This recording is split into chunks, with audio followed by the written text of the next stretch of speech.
I used to get so mad when someone wouldn't understand something I was trying to share. And if I was going to be really honest about it, it was beyond mad. I was hurt. I was hurt.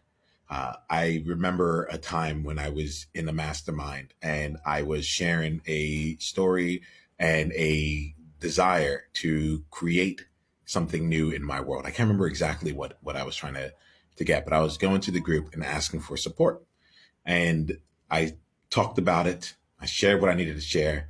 And afterwards, the leader in the group just looked at me and he's like, I don't know what you're trying to say. You're speaking to a high level of abstraction. And I remember like being like, what? I just said it. Whatever I needed to say was out here. I wish I could remember exactly what it was. But he then goes and turns over to the rest of the group, and there's about 17 other people in that circle.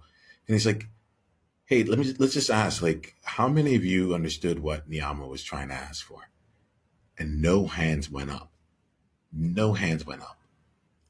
And I wish in this moment I could say like, wow, that was a very humbling moment. And I just took that as a lesson for me. Nah, I was livid in my own way. Like as much as I get to live it, I was like, are you kidding me? Are you kidding me? I'm like, I don't understand this. I'm in a circle with people who can work with people who understand chakras and will do like human design and can be shamans and like all these other elements that leave the dimension of normal conversation. But I'm the one that's not understood. What's up with this?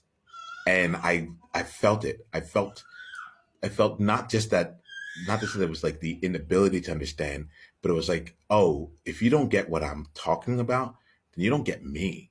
And that was so crushing because I had joined that group of people and to be honest, I was feeling lonely.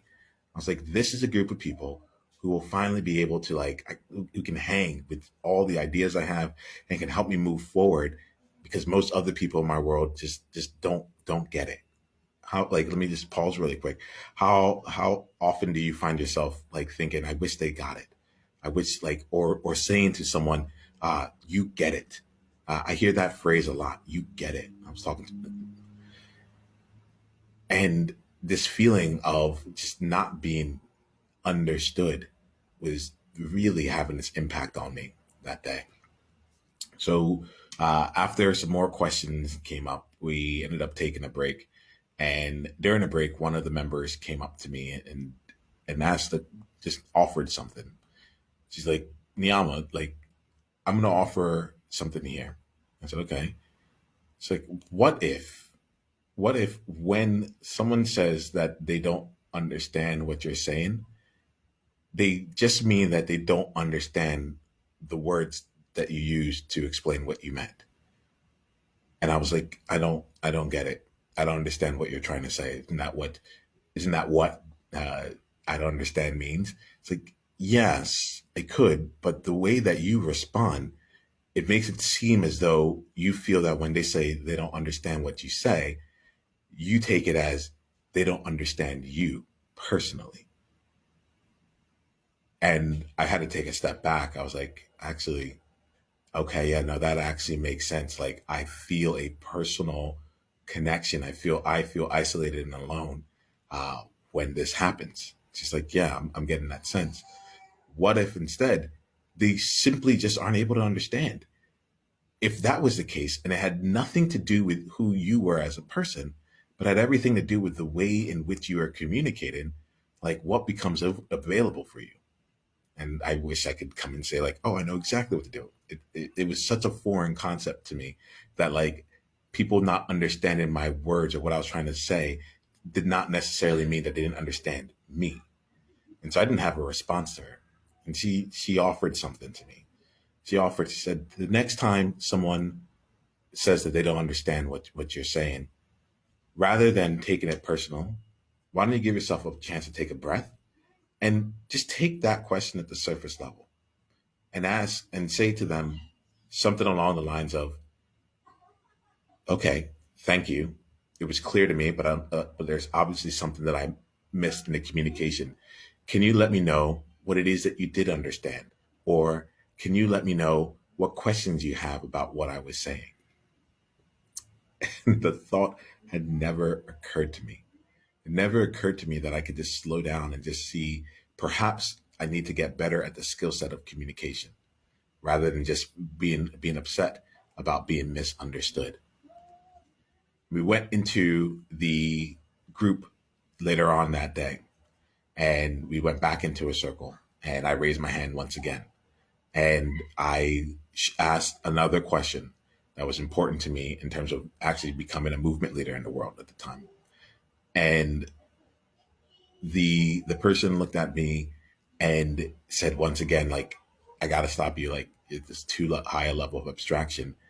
And I can't remember exactly what I said, but it was I stopped, I asked them for, I'm like, thank you. I thought I was being clear. Can you be can you help me out? I would like to understand this better. And yeah, he gave a response. He gave his response to explain like what he meant by what I was saying. And literally, I don't remember the words, but I remember looking him back in the face and like, I'm really sorry, but like, you have just spoken at a level of abstraction that I still cannot hear. And his response was touche, right? Uh, but it was really in this space, like we both laughed about it, but it broke the ice of of there being tension around communicating there. And I share this story because we are visionaries. We're people who who are holding on to a dream, a hope, a vision of a more joyful world, even in the midst of suffering all around us. We that more joyful world could be out in society at large. It could be a more joyful company or more joyful team, a more joyful experience of us as individuals, or even within our families. And it may be at times difficult to have other people see that vision, something that feels so clear, so innate, so within us. Or we may feel that others are not actually understanding what we feel that we are putting across very plainly. And so I'm going to offer here four things that have been meaningful to me as I continue down this path of making abstract concepts feel real and concrete for people. And this is what we do. Our vision is an abstract thing, it doesn't exist yet. So, how do we go about doing it? One, I offer examples.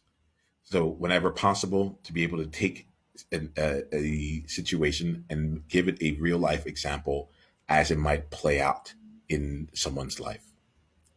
Two, we offer story. So in this case here, I decided to focus on story here to share the experience of one time where I struggled in understanding how to take an abstract concept and make it feel concrete for others. The benefit of story is that it gives people a chance to see it through their lens and make whatever connections that they need in order to continue down the conversation with you. Another thing that I found to be really useful is what I'll call shared language. I think I'm going to actually call it like shared reality, but if in our conversation about making things feel more concrete, I'll call it shared language. And that here is just like it's just getting out of assumptions, it's getting out of assuming that the same word means the same thing for two people, and instead just being clear about the distinctions that you have or the definitions that you have around it. Distinctions being how being the nuance around what you're trying to say, and then a definition being the actual meaning behind what you're trying to say, and giving space for that to be able to also live out in the world. And then the last thing that I've found, actually, there's more than just four, but like this is the last one I'll bring into this conversation. One of the most potent ways to take an abstraction and help it feel real for people is to take it out of the context of I call it almost like universality, the the ever applicable, right? So something that can apply, something that's generic enough or high level enough that anyone can find their space in it, and instead give people an opportunity to actually make it relevant for them in that moment. Oftentimes that might come by asking a question. So I talk about joy a lot. I one of the ways that it's helped to actually engage people in a conversation and explain the entire concept of world joy is to slow down and just ask, like, do you remember the last time you felt truly joyful? And in asking that question, it then gives someone a chance to be able to go in for themselves and make it real, make the feeling of joy real. And then I can ask a follow-up question of, like, what would it be like if everywhere you went in your life, you were able to have that feeling? What if every day, every second going forward, you were able to have that feeling, even when you're sad, even when you're so on and so forth. And we continue on the conversation. I might say, what might it be like then, after they've given a response, that for you to be involved where every other person you meet also feels like they are in that level of true joy? How would your conversations change? How would your meetings change? How would your business change? Your relationships, your family, your business, your client relationships, so on and so forth. How would everything around you change if everyone was able, if you were able to get into that joy and hold it, and everyone else around you was able to do it? That there is one of the pursuits of what we do here in World Joy. We're trying to figure out, how do we create a world where that is actually possible? Now we've taken this abstraction and we've given people a chance to be able to internalize it and feel it as though it was them, and to see the actual. Basically, we created, in this example here, we helped them create a vision for themselves, and gave them a chance to go from the concrete place where they were and be able to abstract for themselves the level of impact. And so I want to offer these 4 different ways to add. So we have examples, stories, shared language, shared reality, and then making it real for them, bringing it down from the universal to the personal, so you can then go and play again, and they can see the impact at whatever level of abstraction or concreteness you want to bring in. And I bring this here because I know that as you're out there uplifting the world, as you're out there doing your work to make lives better and end suffering for one person or one group of people every single day, your ability to communicate your vision and to be understood with others only contributes to the ongoing success that you have. If you're looking for a place to come and continue this conversation and get a chance to practice this yourself, this is some of the things we do inside of the World Joy movement and beyond. So we'd love to come and actually be in a space as you build your skills and practice with us as well. It's the World Joy movement. Yeah. What was your greatest insight from this conversation? And if you want to come and be a part of a conversation like this live, it's really simple. Just go to beworldjoy.com and come introduce yourself, and let's take the conversation to the next level, because you're there now. All right, let's play.